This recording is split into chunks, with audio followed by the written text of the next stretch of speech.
PDP, Governor Ademola Adeleke, in the July 16, 2022 governorship election in Osun State. Delivering judgment on the notice of appeal filed by Adeleke against Oyetola's victory at tribunal, the three-man appeal panel led by Justice M.L. Shuaibu nullified the majority judgment of the Osun State Governorship Election Petition Tribunal. The court ruled that the appeal by Adeleke succeeded and set aside tribunal judgment. It awarded the cost of 500,000 naira in favor of the appellant, Adeleke. The Economic and Financial Crimes Commission (EFCC) has concluded plans to go after some outgoing governors and other public officials after May 29. EFCC Chairman Abdulrasheed Bawa disclosed this on Thursday at the headquarters of the Commission in Abuja during an interview with newsmen. He specifically said more arrests will be made immediately after May 29. Bawa did not give names or the number of public officials that will be brought under the law.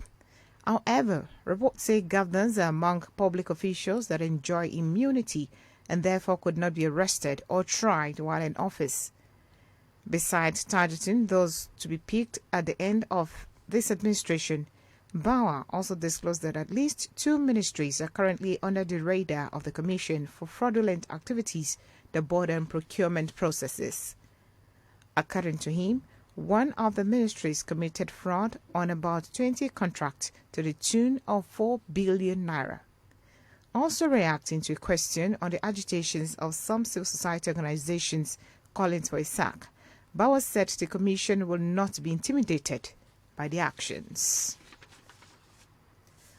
Former Deputy President of the Senate, Ike Ekweremadu, is at risk of being sentenced to 10 years imprisonment in line with the Modern Slavery Act 2015 of the United Kingdom after a London court found him and his wife, Beatrice, guilty of organ trafficking.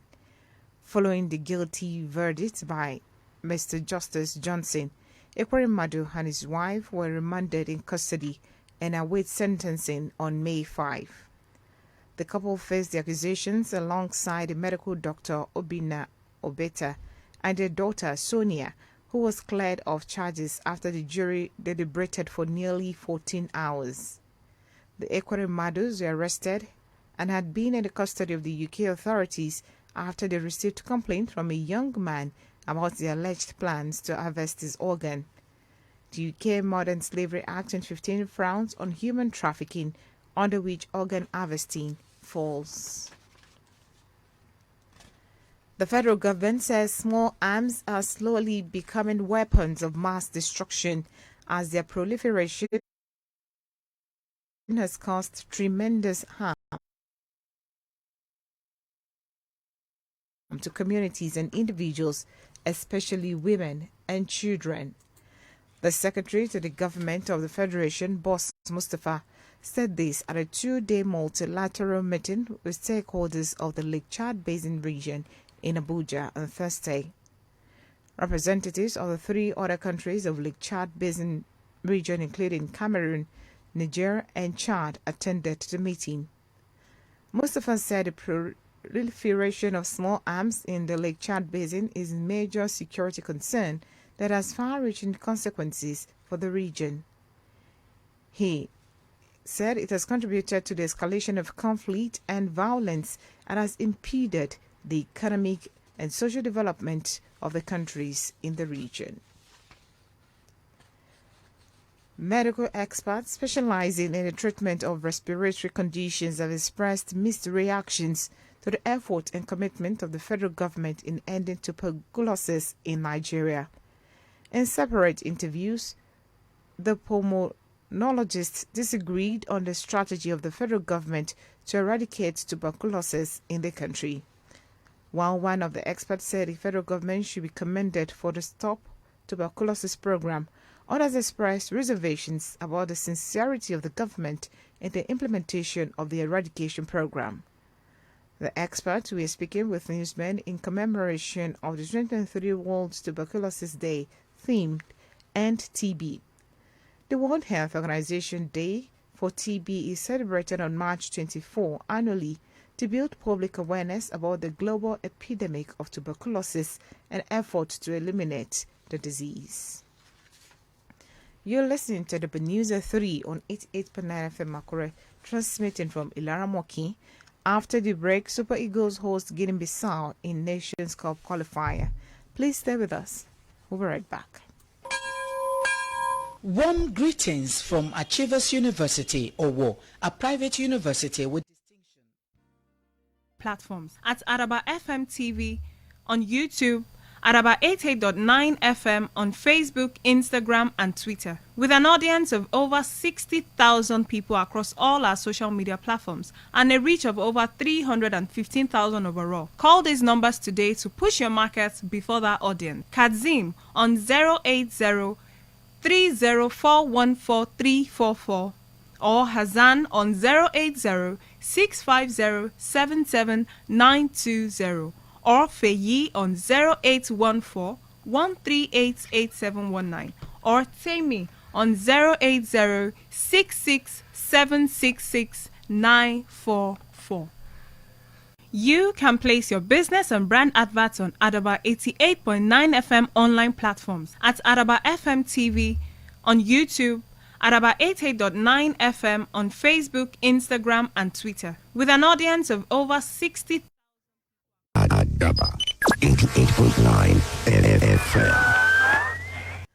Glad to have you back for news updates and live streaming. Visit our website to www.adaba889.fm or download Adaba FM app on Google Play Store.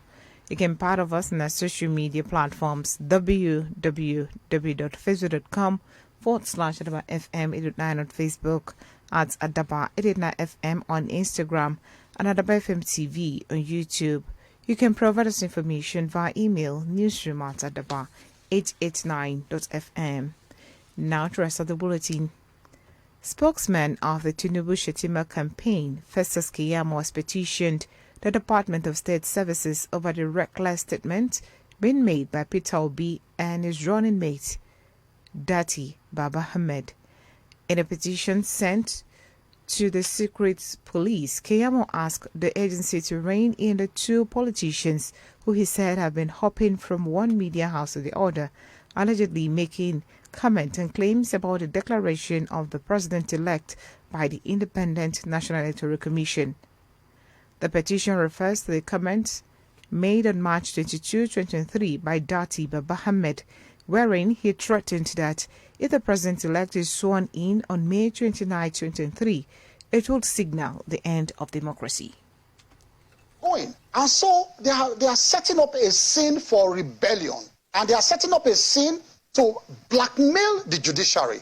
And that is why if you go online now, I have alerted the DSS that they have camped some boys in one popular hotel in Abuja, and I will give that information to the DSS, where they have told them every morning to be pumping out, online messages to rile up the citizens, cause fear, and all of that. And so what they want to do is to say once the judiciary now goes another way, then the judiciary must have sold out. Keyamo, who is also the Minister for Labour, accused the Labour Party candidate of planning mayhem over their failed ambition. The APC Presidential Campaign Council has denied the story in some quarters that the Chief Justice of Nigeria, Olukayode Ariwola, has disguised to meet President-elect Bola Tinubu in London. The council, in a statement by its Director of Media and Publicity, Bayo Ononuga, says the story is fake, misleading, and malicious. The statement says the story was a pure concoction from the hallucinating minds of hatchet men bent on creating doubts and public distrust about the legitimacy of the recent election, which was won by Asiwaju Bola Ahmed Tinubu. It adds that there has been no secret meeting between the president-elect and the respected Chief Justice of Nigeria anywhere. The council says the president-elect who left Nigeria on Tuesday has not been in London.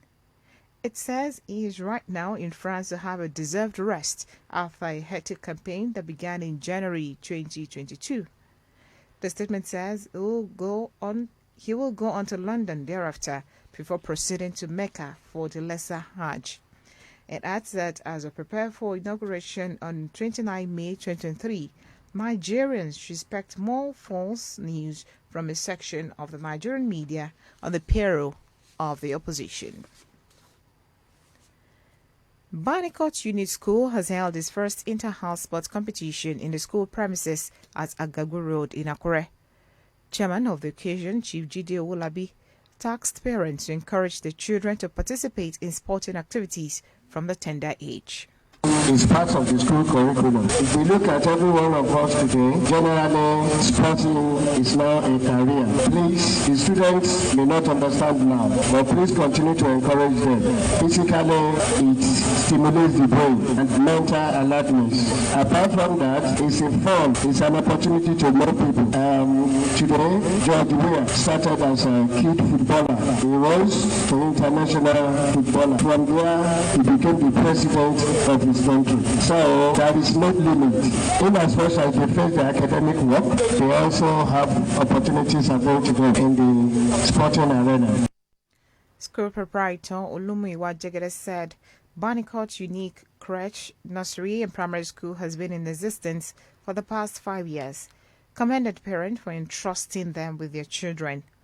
Earlier, a free eye screening and free glasses for the host community was carried out in the school. Mr. Jagade said the eye screening and free glasses exercise was in partnership with the Lions Club International as part of its mandate to serve the people. He added that the free glasses were donated by an Indian national who he described as a sight personified. Our partners, the Lions Clubs of India, represented by past District Governor Taku Chugani, who, before he left back for India, his home country, was a District Governor here in Nigeria. Taku Chugani believes in sight. In fact, we call him sight personified because he is the world's greatest source and donor of corneas that you graft into the eye to reclaim your eye from blindness. But Taku Chugani has taken it upon himself as his own cross. He has, as at last count, sourced more than 2,000 corneas the world over. So he partnered with us and he sent from India these packs of glasses, over 500 pairs that he sent to us to impact on a project here in Nigeria. So we want to appreciate him for the stock he had sent us, and he's greatly assisted us in reaching out to the masses on this project.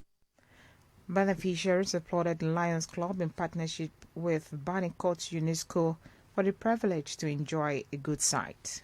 I want to thank Lions Club India for the opportunity given unto us to receive this glass so that it can improve our sight and we can be able to see very well. Opportunity given unto us in this community, we are glad. We say, may God increase them. We really thank God. We thank Mommy and Daddy for providing this eyes clinic for us. God will bless them and God will provide for them.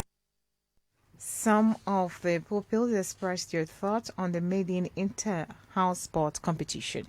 Because today is our entire sport. I am happy that I'm the queen. I enjoy today. Sport. And I'm so happy that we are the first. I am happy today for winter sport. I want to thank our proprietors for organizing. The Greenhouse emerged the winner of 2023 Barnicot Unique Crèche Nursery and Primary School Inter-House Sports Competition. Nigeria will welcome Guinea-Bissau in a battle for supremacy at the top of the table as two teams who have made 5 starts to their respective Africa Cup of Nations qualifying campaigns at the Moshood Abiola Stadium, Abuja, this evening. Both teams are unbeaten during these qualifiers after 2 matches played. While the Super Eagles have claimed the maximum points from their opening 2 games, the Wild Dogs have 4 points after a win and a draw. After beginning their AFCON qualifier with a 2-1 victory against Sierra Leone, Joseph Pesero's men made easy work out of Sao Tome and Principe with a comfortable 10-0 win on June 13. Napoli forward Victor Osimhen was the star of the show as he netted 4 times and set up further strikes for Moses Simon and Theron Murphy, who were joined on the score sheet by Peter Etebo, Ademola Lukman and Emmanuel Dennis. Despite their impressive display in the qualifiers, the Eagles failed to record a win in their last 3 games, losing to Algeria, Costa Rica and Portugal, all in friendly encounters. Kickoff is 5 p.m. To end at the News at 3, a recap of the top stories. The Court of Appeal sitting in Abuja has upheld the victory of the candidate of the People's Democratic Party, Governor Ademola Adeleke, in the July 16, 2022 governorship election in Osun State. The Economic and Financial Crimes Commission, EFCC, has concluded plans to go after some outgoing governors and other public officials after May 29. And we also told you that Nigeria will host Guinea-Bissau in the African Cup of Nations qualifying campaigns at the Moshood Abiola Stadium, Abuja. That's at the News at 3, as edited by Sunday Ajiboye. I'm Olajumoke on Motor Show, saying good afternoon and thanks for listening.